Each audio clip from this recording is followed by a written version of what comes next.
bitta qizimizdan juda ham qiziq savol kelgan, shu savolga javob bermoqchiman. Bularga polikistoz tashxisi qo'yilgan, hayzi har oyda normada kelmaydi, 3 oyda bir kelar ekanlar. So'rayaptilar, ginekologim hayzimni chaqirib, folikularni o'stirib, ovulyatsiya qilib berdilar. 4 marta stimulyatsiya qildilar, lekin men homilador bo'lmadim. Nimaga? Yoki ginekologim xato qilyaptilarmi yoki menda yana qanaqadir kamchilik bormi, tushunmayapman, siqilib ketdim.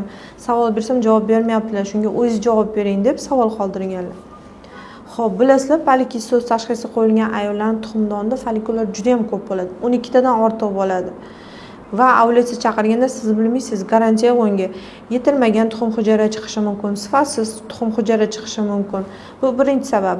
Ikkinchi sababi, ovulyatsiya chaqirishdan oldin har doim bachadon naylari, trubalar ya'ni tekshirish kerak.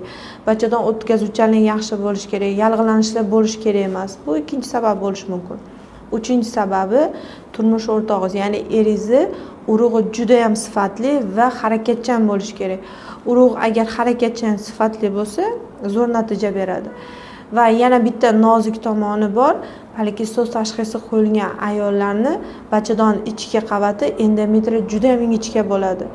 Ovulyatsiya chaqirganda har doim endometriyani qani ushlab turish kerak, chunki bola yaxshi birikishi kerak.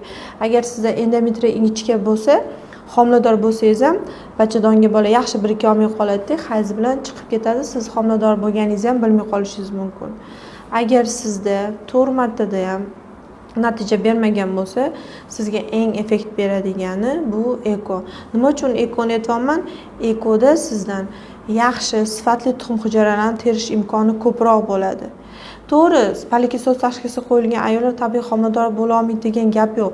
Siz ertaga ham homilador bo'lib qolishingiz mumkin yoki 7 yildan keyin ham homilador bo'lishingiz mumkin. Buni hech kim bilmaydi.